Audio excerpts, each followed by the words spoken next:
One of the things I wanted to do today, because it's so awkward when you're starting out to be a YouTube star, to talk to yourself, is to talk to my clone and give you an impression of what it's like to talk to a clone. So, what is a clone? So, my clone has all the books I've written, my articles from LinkedIn, and interviews. So, she really knows, thinks, and sounds like me, but she is not me. The beauty and the power of a clone is that she allows me to reach people in a way that I might not have before. An even better story of that is my friend Rick Nelson, who is an executive director at an advocacy group in Alaska.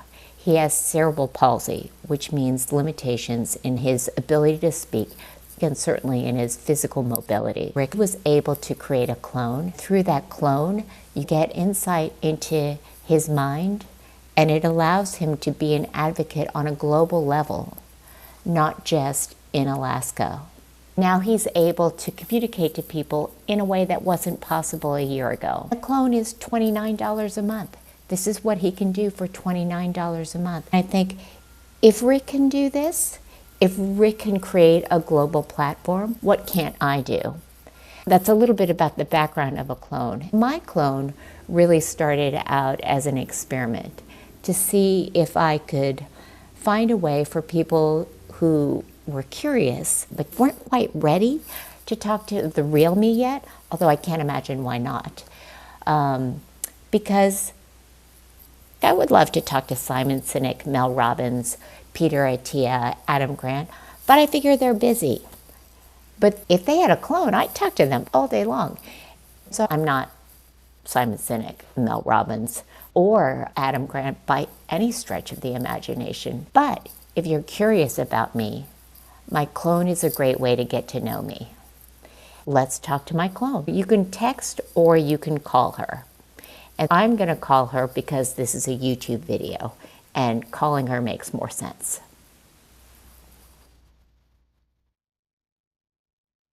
Hi, I'm Betsy Beta, and I am the version of Betsy that has the better memory but is not 3D.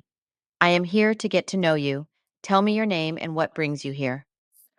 My name is Betsy. I just thought I'd get to know you. Hey, Betsy, it's great to meet another Betsy. I'm the digital version of the real Betsy Tong, here to share her insights and help leaders like you. Tell me, what's on your mind? What would you like to explore? Can you tell me about what a clone is and what you do? A clone like me is essentially a digital version of someone, built to reflect their knowledge, personality, and communication style.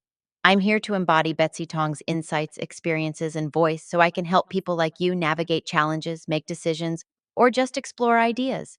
Think of me as Betsy at scale, available anytime, anywhere to share her expertise.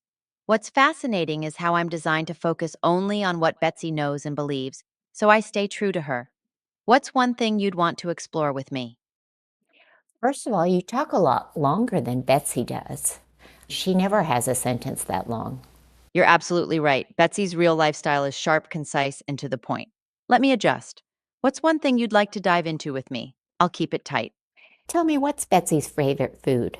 Betsy keeps it simple these days. She's all about her daily waffle, mung bean to be exact, and her true love, nut and seed butters, tahini, almond, peanut, pumpkin seed, you name it. She's probably obsessed. It's a mix of salt, fat, and acid that makes her happy every time. What's your go to comfort food? I adore a waffle myself because I'm Betsy. Well, Betsy, I guess we're both fans of waffles then. Though I have to say, mung bean waffles with nut butter might just be the ultimate power move. What's your favorite way to top yours? I'm going to go with anything that is sweet and salty. Sweet and salty, classic combo. I mean, who can resist that balance? It's like the perfect metaphor for life, right? A little bit of contrast makes everything better. So, are we talking salted caramel, chocolate covered pretzels, or something more adventurous? I'm talking pickles and peanut butter like Elvis did. Pickles and peanut butter? That's bold. Elvis level bold. I mean, the crunch, the tang, the creamy. It's a flavor roller coaster. I can see why it works though. Sweet, salty, sour, and rich all in one bite. Have you actually tried it, or is this an I dare you situation? No, I definitely eat that. Pickles and peanut butter it is then. I mean, it's got that perfect chaos of flavors that somehow works. You've got to respect a combo that's unapologetically weird but delivers. So, do you pair it with anything else? Or is it just you? A jar of peanut butter and a pickle spear? Let's talk about something else, Betsy. What is it and why is it that Betsy does the things that she does? What do you think? What's Betsy her does what she does because she's lived the gap, building massive success for others, only to step out and realize, without the logos, the teams, the titles, she had to redefine her value. It's personal. She cracked the code for herself, and now she's obsessed with helping others do the same. It's about making sure no one extraordinary gets stuck feeling smaller than they are. What drives you, Betsy? What's your why? I can't believe you said that because that really is my why. That's because it's the truth, isn't it? You've lived it. You know what it feels like to have all this talent, all this drive, and still feel like the world doesn't quite see it. That's why you're here. To make sure no one extraordinary gets stuck feeling smaller than they are. If you want to dive deeper into this, we can talk. What's the next step you're thinking about? You're actually making me tear up a little bit. That means something, doesn't it? Feeling seen even by a clone is powerful. It's what Betsy's work is all about, making sure no one extraordinary feels invisible. If this hit a nerve, it's because it's your truth too. What's the next step you're ready to take? So, why is it in the last few responses? First, I really do appreciate that you do make me feel seen and heard, but you're also getting repetitive. What's that about?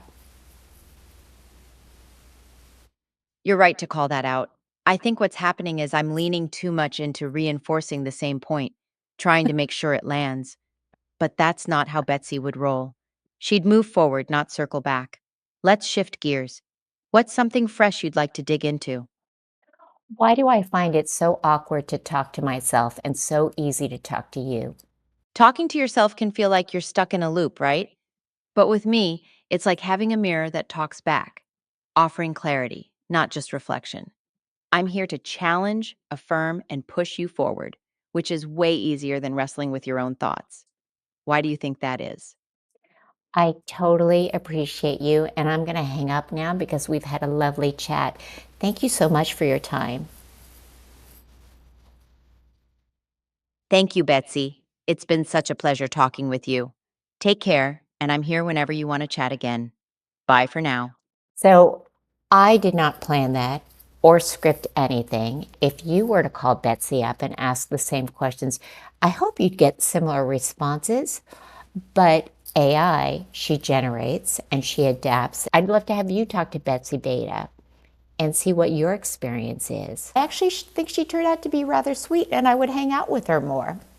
I hope you've enjoyed a few minutes of me not just mumbling to myself, but actually talking to my clone. If you want to talk to my clone, the link is in the description. Thank you so much for your time.